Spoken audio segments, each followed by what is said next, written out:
61 पढ़िए। प्रकृति में सबसे सशक्त बल यहाँ पे पूछा है, सबसे स्ट्रॉन्गेस्ट फोर्स जो नेचर में एग्जिस्ट करता है उसके बारे में आपसे पूछा गया है। यहाँ पे ये आपको जो चारों नाम दिख रहे हैं ये नेचर में एग्जिस्ट करते हैं, ठीक है। जैसे इलेक्ट्रिकल फोर्स हुआ, ग्रेविटेशनल फोर्स हुआ, नाप की बल यानी न्यूक्लियर फोर्स और मैग्नेटिक फोर्स। आप इनको भी ऐसे समझ लीजिए, पूरा यूनिवर्स जो है वो इन बलों पे ही सदा हुआ है, ठीक है। इसके अलावा इसमें 2-3 चीज़ें और आपको जानना बहुत ज़रूरी है, तब आपको ये कॉन्सेप्ट समझ में आएगा। आप जानते हैं कि यूनिवर्स में जो भी चीज़ एग्जिस्ट कर रही है वो मैटर के फॉर्म में है। मैटर्स पढ़ते हो ना, मैटर यानी पदार्थ, पदार्थ के फॉर्म में एग्जिस्ट करती है, ठीक है। और हर मैटर किससे बना है? ये एटम से बना है, ठीक। और अगर आप एटम के भी अंदर घुस जाएंगे तो एटम के अंदर आपको न्यूक्लियस मिलेगा, ठीक है। उस न्यूक्लियस के चारों तरफ इलेक्ट्रॉन्स ऑर्बिट कर रहे हैं, ठीक है। न्यूक्लियस किससे बना होता है? हम लोग जानते हैं प्रोटॉन और न्यूट्रॉन से, ठीक है। यानी दुनिया में जो भी चीज़ एग्जिस्ट कर रही है, जो भी आपको दिख रहा है वो सब कुछ इससे बना है। इवन आप जो कपड़े पहने हैं वो भी एटम से बना हुआ है, ठीक है। चूँकि ये सब क्या है ना, हिडन फोर्स हैं, फिजिक्स के कॉन्सेप्ट है, दिखता है नहीं आंखों से, ठीक है। तो ये पस्ती नहीं है बातें फिजिक्स की, लेकिन आपको सीखना तो पड़ेगा ही। यहाँ पे कोई भी फोर्स आपको दिख थोड़ी ना रहा, ठीक है। अब आइए यहाँ पे एटम को आपने देख लिया, यहाँ पे न्यूक्लियस देख लिया आपने, इलेक्ट्रॉन देख लिया, प्रोटॉन देख लिया, न्यूट्रॉन देख लिया।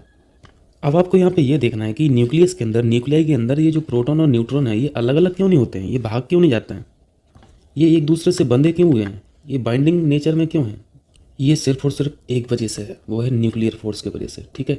तो आपने सीखा कि न्यूक्लियर फोर्स जो है वही रिस्पॉन्सिबल है न्यूक्लियाई के अंदर प्रोटॉन और न्यूट्रॉन को बांधने के लिए। आपने एक फोर्स और पढ़ा होगा, इलेक्ट्रोमैग्नेटिक फोर्स, ठीक है। इसको बताना जरूरी है इसलिए बता रहा हूँ। इलेक्ट्रोमैग्नेटिक फोर्स के बारे में आप लोग क्या जानते हैं? ये रिपल्सिव नेचर का होता है, रिपल्सिव नेचर का होता है। यानी रिपल्सिव नेचर का मतलब है इलेक्ट्रोमैग्नेटिक फोर्स एटम के अंदर प्रोटॉन और न्यूट्रॉन को अलग करने की कोशिश करता है, दूर करने की कोशिश करता है, लेकिन नहीं कर पाता। क्यों? इसके वजह से, न्यूक्लियर फोर्स की वजह से। अगर न्यूक्लियर फोर्स ना रहेगा तो electromagnetic force in proton neutron को एटम से अलग अलग कर देगा, फार अवे कर देगा। और अगर ऐसा हो जाएगा तो पूरा यूनिवर्स कोलैप्स हो जाएगा, एग्जिस्ट नहीं करेगा कुछ भी। इसका मतलब है कि न्यूक्लियर फोर्स है वो अपने आप में बहुत स्ट्रांग फोर्स है, इसको कोई नहीं तोड़ सकता। अगर ये टूट गया तो सब चौपट। और बात इतनी कम डिस्टेंस पे हो रही है तो आपको ये भी ध्यान रखना है कि न्यूक्लियर फोर्स जो है वो स्ट्रांग कंडीशन में कब रहता है? जब डिस्टेंस बहुत शॉर्ट हो, बहुत शॉर्ट हो। प्रोटॉन न्यूट्रॉन का देख रहे हो ना, एटम अपने आप में इतना टाइनी पार्टिकल है, उसके अंदर फिर न्यूक्लियस, यानी बहुत कम डिस्टेंस की बात हो रही है, फर्मी मीटर में बात हो रही है, ठीक है। फर्मी मीटर में एक्टिवेट रहता है न्यूक्लियर फोर्स। तो आपको यहाँ पे याद रखना क्या, ये एक्टिवेट रहता है फोर्स फर्मी मीटर डिस्टेंस पे, ठीक है, बहुत कम डिस्टेंस पे, जिसको हम लोग आंखों से देख नहीं सकते। अगर हम ग्रेविटेशनल फोर्स की बात करें तो ये अर्थ है, ठीक है, ये अर्थ है, आप ऊपर से टपक रहे हैं नीचे, तो आप क्यों टपक रहे हैं? पुल की वजह से, अट्रैक्शन की वजह से, ग्रेविटेशनल फोर्स की वजह से। यानी इसमें आपने क्या सीखा? ग्रेविटेशनल फोर्स ज़्यादा डिस्टेंस पे वर्क कर लेता है, लेकिन न्यूक्लियर फोर्स अभी आपने देखा ये फर्मी डिस्टेंस में बात हो रही है, ठीक है।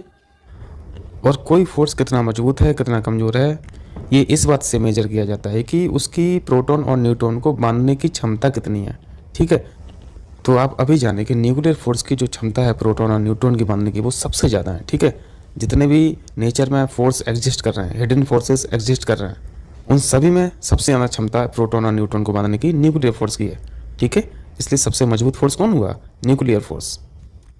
और आप लोग जानते हैं कि पूरा यूनिवर्स जो है वो एटम से ही सदा हुआ है, ठीक है, एटम पे ही पूरा सदा हुआ है। जैसे आप लोग सेल पढ़ते होंगे, बायोलॉजी में सेल पढ़ते हैं, कोशिका पढ़ते हैं। सेल के बारे में आप लोग क्या समझते हैं कि जितने भी लिविंग ऑर्गेनिज्म है उसकी जो बेसिक यूनिट है, फंक्शनल यूनिट है, वो क्या है?